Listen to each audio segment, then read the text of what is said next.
मैं आगे बात करूंगा। सारे 16 दिशाओं के एट्रीब्यूट्स आप सभी लोगों को समझ आए होंगे। इनके एलिमेंट को, इनके एट्रीब्यूट्स को आप सभी लोगों ने लिख लेना है। आगे आने वाली जर्नी में ये आपका पार्ट रहेंगे, ये आपकी लाइफ का पार्ट रहेंगे, और यही वो नींव है जिसपे पूरी इमारत तय बनेगी। तो आप सभी लोगों को इनको रख लेना है, याद कर लेना है कि इस दिशा में ये, इस दिशा के एट्रीब्यूट या गुणधर्म ये है जिससे हमारी लाइफ में इस तरीके की प्रॉब्लम आती है। इन गुणधर्मों के सिवा कोई गुणधर्म नहीं है जिससे कोई प्रॉब्लम आती हो। अब मैं बात करूंगा सेंटर निकालने की। अब थोड़ा सा प्रैक्टिकल है कोर्स, थोड़ा सा प्रैक्टिकल हो जाएगा यहां पर। अब हम बात करेंगे सेंटर निकालने की। सेंटर कैसे निकलता है, क्यों हम बात करेंगे सेंटर निकालने की? क्योंकि 90% लोग सेंटर ही नहीं निकाल पाते। 90% लोगों को सेंटर निकालने में ही प्रॉब्लम आ जाती है। आज आप सभी लोगों को सिर्फ सेंटर निकालना सीखना है और इसकी प्रैक्टिस अपने घर पर करनी है। कैसे करनी है मैं ये आगे बताऊंगा। आपको हर घर का सेंटर निकालते आ जाना चाहिए और 16 जोन के एट्रीब्यूट क्लियर होने चाहिए। अब मैं बताता हूं, अगर मेरे पास ये एक घर था जिस घर में ये कंस्ट्रक्टेड एरिया था और ये ओपन एरिया था, इसका सेंटर कैसे लिया जाएगा? ये कंस्ट्रक्टेड है, ये ओपन है।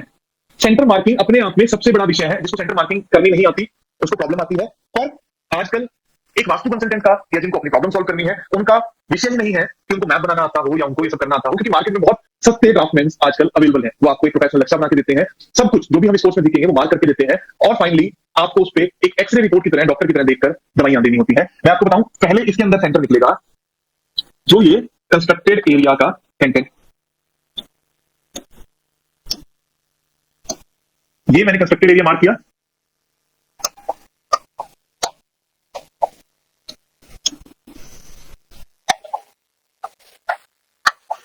ये मैंने कंस्ट्रक्टेड एरिया मार्क किया। शायद उसका मैंने डायगोनल्स को मैच किया। ये पूरे डायगोनल्स मैच हो जाते हैं।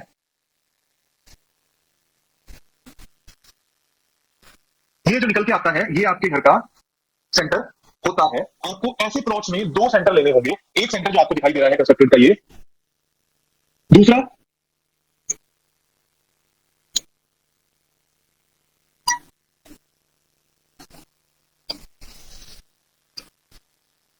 सेंटर, ये 2 सेंटर आपको लेने होंगे। आज के लिए आपको सिर्फ यही प्रैक्टिस करनी है, आपको सिर्फ यही प्रैक्टिस करनी है कि अलग अलग प्लान्स पर अलग अलग नक्शों के सेंटर कैसे मार्क किए जाते हैं। बस यही प्रैक्टिस आपको करनी होगी। आगे बढ़ेंगे। अब ये दूसरा घर मेरे पास आया। अगर मान लो कि ये एरिया कॉमन है, ये कॉमन एरिया है और ये स्टेयर्स सभी लोग यूज करते हैं ऊपर और नीचे, तो सेंटर कैसे आएगा? यहां से इन 4 पॉइंट्स को मिलाकर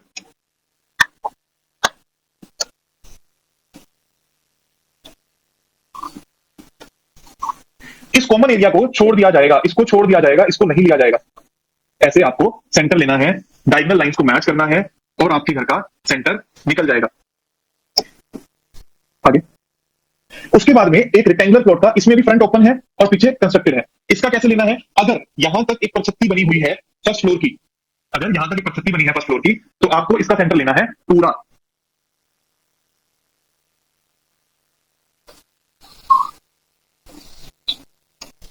ये पूरा सेंटर लोगे।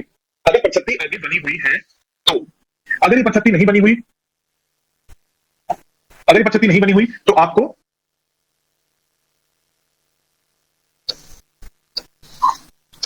ये वाला सेंटर लेना है।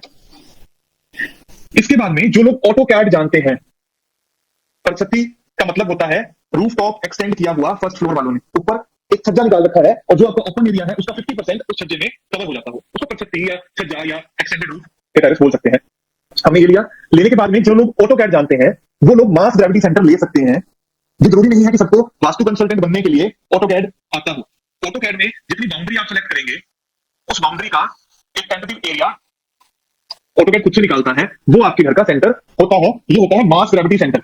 सबसे ज्यादा जितनी बाउंड्री आपके घर में है उसको सेलेक्ट करके एक सेंटर निकाल दिया जाता है, उसको मास ग्रेविटी सेंटर बोलते हैं।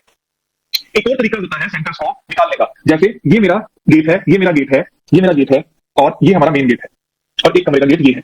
मैंने इन सभी गेटों में से एक पाथवे बनाया हर कमरे में जाने के लिए। इस तरीके से हर कमरे को आपस में लिंक करने की कोशिश करी। जैसे मैं दोबारा बनाता हूं, मैंने एक लाइन स्ट्रेट बनाई इस वाले गेट से, दूसरी ये हो गई, तीसरी ये हो गई, चौथी ये हो गई। इसी कमरे को मैंने इससे जोड़ा, इसको मैंने इससे जोड़ा, यहां जोड़ा, इस किचन को हमने बाहर जोड़ा, इस किचन को हमने यहां से जोड़ा। तो अप्रोक्सीमेटली हमने सभी को देखा, तो सबसे ज्यादा जो फुटफॉल है वो यहां आया, तो ये हो गया हमारा सेंटर। इस तरीके से आपको मल्टीपल सेंटर बनाने पर प्रैक्टिस करनी होगी, ताकि जब भी आपको कोई ड्राफ्टमैन कोई नक्शा दे तो आप देख पाए कि उसका सेंटर सही है या नहीं। ये अलग अलग तरीके हैं सेंटर मार्क करने के, आप लोगों को आने चाहिए। अभी जिसका एल शेप है, अनइवन है, उस तरीके से हमारे पास है जी। मैं आगे बढ़ूंगा, अभी उसका मैं आगे आपको बताऊंगा कि सेंटर कैसे निकालना है। आगे करेंगे। अगर मैं बात करता हूं एल शेप प्लॉट की,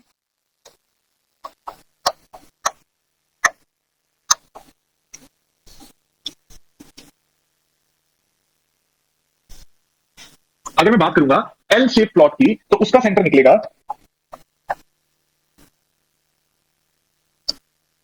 एक सेंटर ये, और दूसरा सेंटर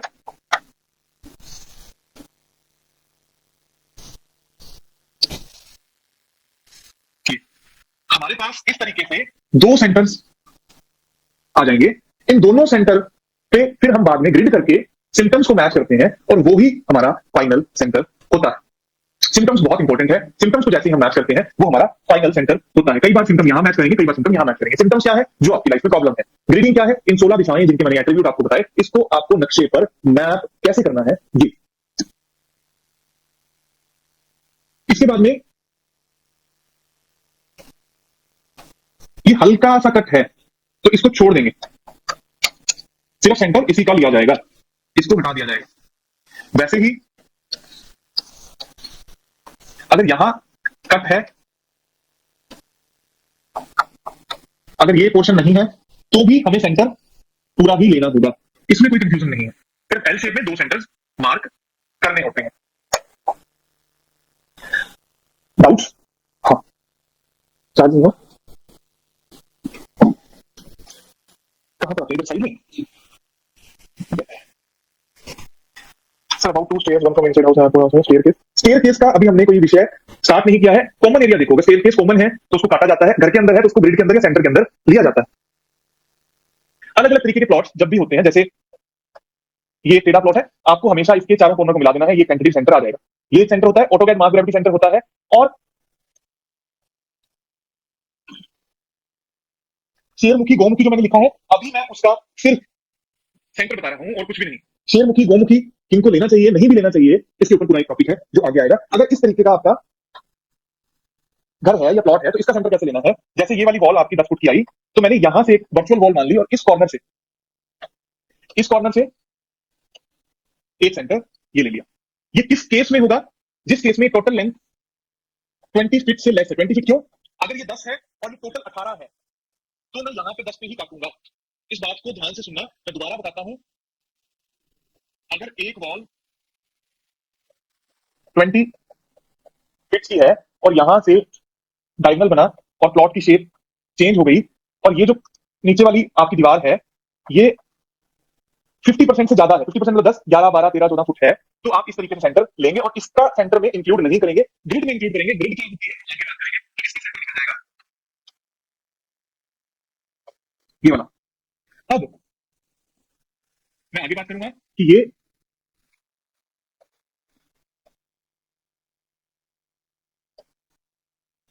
ऐसा कोई प्लॉट आ गया है आपके पास में, उस केस में क्या करेंगे, तो बेस्ट है मास ग्रेविटी सेंटर, या फिर जो यहां से लेकर यहां तक, अगर ये 10 फीट है, इसका 5-5 फीट कर लेंगे।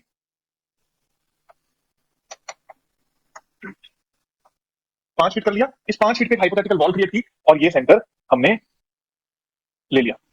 ये इस प्लॉट का सेंटर होगा, जिसमें इस तरीके के टेढ़े प्लॉट होंगे।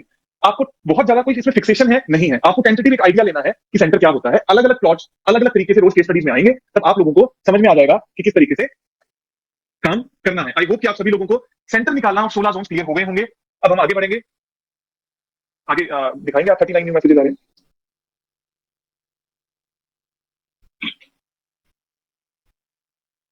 Please tell how to take out the centres of a Gomukhi plot which has 7 corners. 7 corners वाला प्लॉट का कोई how to improve consolidation. Okay, मैं कोशिश करता हूं कि मैं इसकी कोई केस स्टडीज आप लोगों से रियल लाइफ शेयर करूं, फिर मैं आपसे बात करूं। सेंटर कैसे निकालना है, 7 कॉर्नर्स हैं, कितने भी कॉर्नर सेंटर निकालने का तरीका सीखा, मैं एक बार प्रैक्टिकली आपको करवा दूंगा। मकान फ्रंट और बैक से बना हुआ है और बीच में खाली है, तो सेंटर कैसे, परफेक्ट क्वेश्चन है। डन, मैं इस पे बात करता हूं।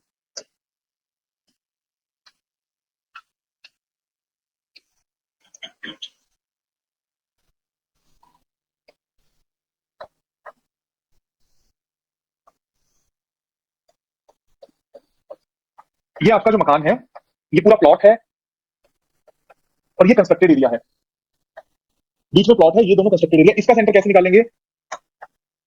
एक सेंटर होगा पूरा, सिर्फ सेंटर की बात कर रहा हूं, सिम्टम्स और ग्रिड की बात नहीं कर रहा। 3 सेंटर आप लोगों को इसके निकाल के रखने होंगे। दूसरा सेंटर आएगा ये, तीसरा सेंटर आएगा ये, फिर हम सिम्टम्स की आगे जाके बात करेंगे। और एक सेंटर होता है, इन दोनों सेंटर्स को जोड़ के इसका 50% निकाल लेना, उसके सिम्टम्स हमेशा मैच होते हैं। परफेक्ट।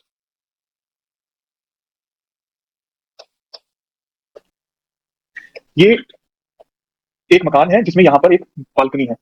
अगर ये बालकनी यूज है, वॉशिंग मशीन रखी है, कोई साइकिल खड़ी कर रखी है या कुछ सामान पड़ा है, तो इसको इंक्लूड कर लिया जाएगा पूरे सेंटर में।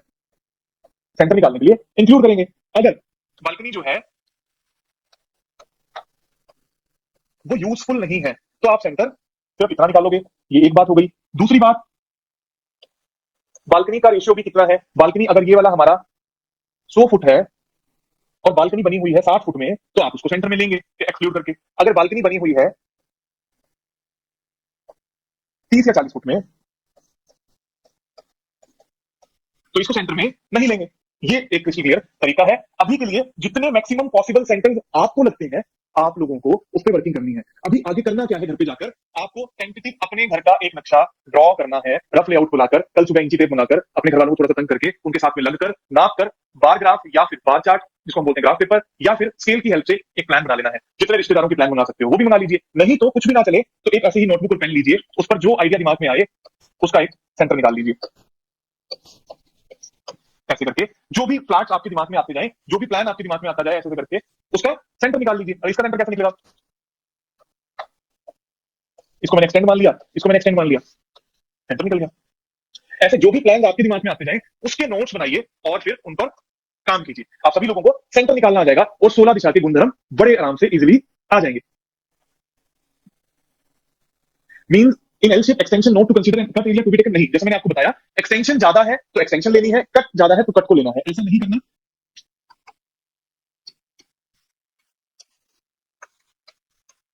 ये आपका एल शेप है, ये अगेन 100 फुट है, 100 फुट में से 80 फुट एक्सटेंडेड है। सेम ऐसे ही यहां पर देखना है हमें कि अगर ये भी 100 फुट है और ये वाला एरिया भी 80 फुट एक्सटेंडेड है, तो इसके 2 सेंटर लिए जाएंगे। एक सेंटर ये लिया जाएगा और एक सेंटर ये लिया जाएगा। एक सेंटर ये लिया जाएगा और एक सेंटर ये लिया जाएगा, और दोनों के सिम्टम्स मैच किए जाएंगे। अगेन इसके अंदर एक और काम होता है, कई बार जब आपको इसको और इसको मैच करके यहाँ पर एक सेंटर, इसका 50% लेना होता है, वो आपके घर का सेंटर होता है। अभी मैं इस पर इतना फोकस इसलिए नहीं कर रहा क्योंकि जब जैसे जैसे आपकी लाइफ में केसेस बढ़ते चले जाएंगे, आपका एक्सपीरियंस बढ़ेगा, तब आपको ये चीज फॉलो करनी चाहिए, या तभी आपको ये सब चीजों पर ज्यादा ध्यान देना चाहिए।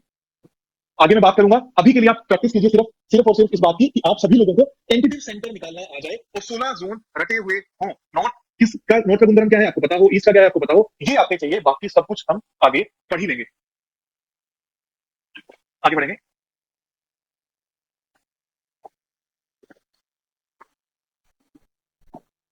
ममता जी का भी question I, post question about attributes. क्या क्वेश्चन है ममता जी? अपने क्वेश्चन को दोबारा लिखिए प्लीज, फिर हम देखते हैं। आजकल बालकनी पर रूम या बाथरूम एक्सटेंड कर दिए जाते हैं, उनको कैसे ट्रीट करना। सेम जो भी चीज को एक्सटेंड किया गया है उसको आपको अपने घर के सेंटर में लेना है।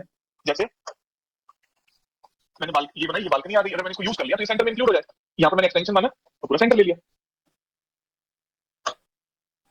सर क्या बने हुए घर की भूमि का पूजन कर सकते हैं क्योंकि घर पहले से बना हुआ है? मस्त क्वेश्चन। इस क्वेश्चन को मैं 8वें दिन आंसर करूंगा कि पूजा बने हुए घर में फिर कैसे करनी है और नए घर में कैसे करनी है, इन दोनों में बेसिक डिफरेंस क्या है। Perfect. Sir if there is a big plot and vacant from the front, आगे करेंगे। आई थिंक मैंने क्लियर कर दिया है, आगे करेंगे। क्या है कि एक ड्राफ्टमैन आपके घर में क्या कैसे आता है, क्या क्या करता है, घर को नापा कैसे जाता है, हमें ये सीखना नहीं है, समझना है। फर्क क्या है सीखने में समझने में? क्योंकि हमारा और आपका काम नक्शा बनाना नहीं है। एक्सरे मशीन का काम होता है एक्सरे को जनरेट करना, और डॉक्टर का काम होता है उसको पढ़ना। पर प्रोसेस आना चाहिए, इसलिए बताया जाएगा आगे अभी एक वीडियो ऑन होगी कि कैसे ड्राफ्टमैन एक घर के अंदर जाता है और फिर उसको अलग अलग लेवल्स पे जाके डिग्रीज देता है। डिग्री वाली बात को ज्यादा देखना या तवज्जो नहीं देनी, क्योंकि जब उसका सेशन आएगा डिग्रीज का तब आपको दोबारा बताया जाएगा। एज ऑफ नाउ कि नक्शा नवीस कितने तरीके से नापता है, या अगर आपका भी मन है खुद से नक्शा बनाने का, जैसे आप आज सभी लोग सेशन करोगे, तो अपने घर का नक्शा सिर्फ सेंटर मार्किंग के लिए कैसे बनाना है मैं आपको वीडियो के द्वारा बताता हूं। ये एक नक्शा नवीस घर के बाहर गए और जाने के बाद में घर की गेट की तरफ फेस करके उन्होंने कुछ कंपास पे डिग्रीज ली। उसके बाद में ये अंदर गए, अंदर जाने के बाद में इन्होंने घर को ऑब्जर्व किया कि घर कैसा है, कहां पर कैसे कमरे हैं, एक रफ लेआउट अपने दिमाग में बनाया। ये रियल लाइफ है, जो लास्ट घर में हमारे ड्राफ्टमैन गए थे वहीं से ये वीडियोस बनाकर लेके आए। इन्होंने ये एक बनाया, बनाने के बाद में एक नोटबुक पर रफ लेआउट बना लिया, बिल्कुल टेंटेटिव रफ, जिसमें कोई फेयरनेस नहीं है, एक रफ टेंटेटिव लेआउट बनाया। बनाने के बाद में वो नापा नपाई करेंगे मीटर की हेल्प से, या फिर इलेक्ट्रिक मीटर, या फिर जो हमारे इंची टेप्स आते थे उनकी हेल्प से। तो ये आपने देखा होगा कि ये हमारे ड्राफ्टमैन है, इन्होंने दीवार पर ये मीटर लगाया और इस दीवार से सामने वाली दीवार की दूरी 21 फीट इनको प्राप्त हुई। आगे करेंगे। सेम ऐसे ही अगर आपके पास मीटर नहीं है, आप अपने घर में एक दीवार से दूसरी दीवार को नापने के लिए इस तरीके से इंची टेप का इस्तेमाल कर सकते हैं। उसके बाद में आपको जो डिग्री, जैसे एक पोज कीजिएगा, जैसे ये जो आपका हमने मीटर अगर यहां से यहां पर लगाया और वो 12 या 21 फुट जो भी आया, या 21 फुट वाली शायद ये थी, तो इन्होंने यहां पर लगाया होगा। इन्होंने उसी रफ प्लान पर 21 फुट को लिख दिया। आपको भी क्या करना है, आपको भी आगे ऐसा ही करना है। जब आप एक पहले रफ लेआउट बनाएंगे, डिग्रीज को भी छोड़ दीजिए, आपने घर को ऑब्जर्व किया, उसका एक रफ लेआउट बनाया, रफ लेआउट को बनाने के बाद में आपने जिस दीवार से जिस दीवार को जो नापा है वो लिख दिया। उसके आगे करेंगे। उसके आगे ऑटो कैड या बार ग्राफ, जिन लोगों को ऑटो कैड आता है, क्योंकि नक्शा नवीस हमारे ऑटो कैड पे ही बनाते हैं, इन्होंने नक्शे को ऑटो कैड पे बनाया। और फिर उसके बाद में ये डिग्री वाला प्रोसेस है, इसको भी हम छोड़ देते हैं। ये आगे आने वाले सेशंस में आपको दोबारा क्लियर होगा कि डिग्री को ना सिर्फ घर में एंटर करते वक्त, बल्कि छत पर जाकर सेम फेसिंग, अगर मेरा फेस आप लोगों की तरफ है, इसी फेसिंग में कंपास से भी आपको डिग्री लेनी होती है। प्ले करेंगे वीडियो को। ये देखिए, उन्होंने सेम फेसिंग पर जाकर डिग्रीज ली। पोज करेंगे।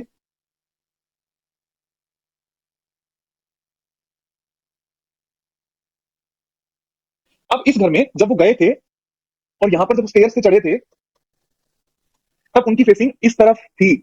ये इंपॉर्टेंट है, इसलिए छत पर जाकर भी इन्होंने सेम फेसिंग करते हुए डिग्री ली। और डिग्री क्या होती है, जो ये लिखी हुई आ रही है, ये आपकी डिग्री होती है। अभी के लिए आपको डिग्री पर फोकस नहीं करना, क्योंकि ये आगे का विषय है। फोकस किस पर करना है कि नक्शा कैसे बनाया जाता है। हाँ, अब हम दोबारा से जूम के सेशन को देखेंगे और आप सभी से बात करूंगा मैं। कुछ लोग इस सेशन